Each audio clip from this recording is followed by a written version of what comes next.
Hey everyone, and welcome back to the Hale Haven Homestead. What you see here is an Amish built shed cabin being delivered by a second company. The delivery company handled subcontracting out the build of the cabin shell itself. The shared road leading back to my driveway along with my driveway itself means this cabin has to traverse nearly a quarter mile off the paved road to get back to its final destination. This one is interesting.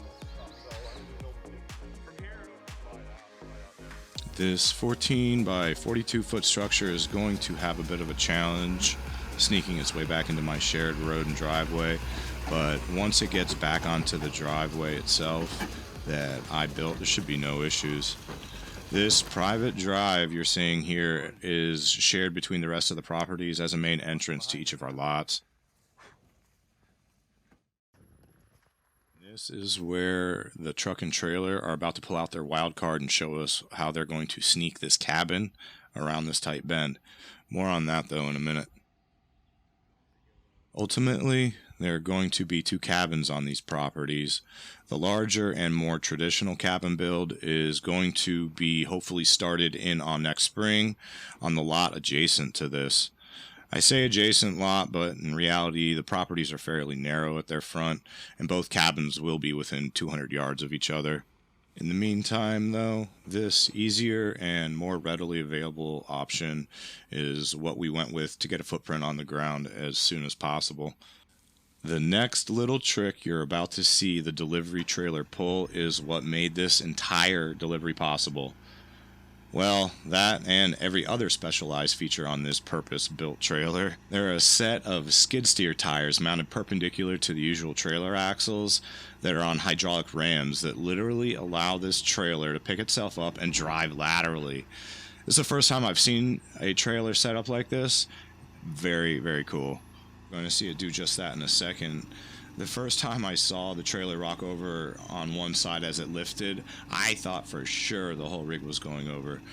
No one seemed concerned though, so I guess it was normal. Are you kidding me?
In the interest of time, we're going to speed this next part up a bit.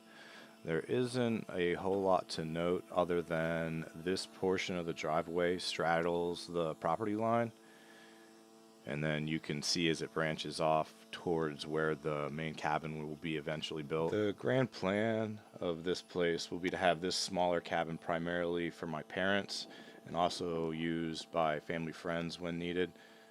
It's also a good place to perfect our building and finishing techniques. Both my wife and I have a background, I suppose you could call it, in assisting in builds, but never doing one ourselves. We actually just finished assisting in the completion of a cabin build for a good friend of mine. You'll meet him eventually once winter hits and we get the sleds out.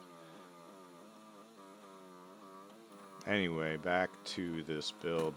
My wife and I have all the basic skills, tools, and knowledge to complete this build, but it's just a bit daunting knowing that when we screw up, not if, but when, it's going to be on us, and we're going to have to deal with it and or just live with it. But I guess that's really just kind of all part of this.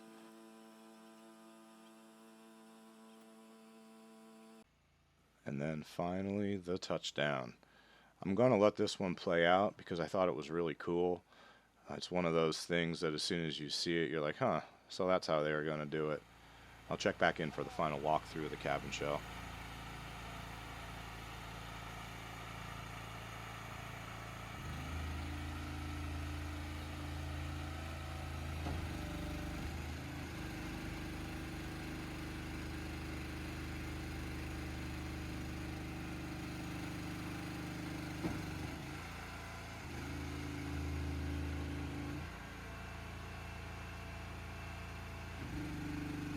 The whole trailers.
Wow. Yeah. She's home. And there you have it, folks. The real work can now begin, and next time you see inside here, it will look much farther along, but there is still a ton of work to do on trim and finishing. The immediate focus, though, is going to be getting the bathhouse placed and getting it insulated and finished inside. From there, I can get to work on the install of the shower, the toilet, the sink, and the stove. Yeah, I said stove. This is going to be one cozy bathhouse for sure. See you next time, and again, thanks for watching.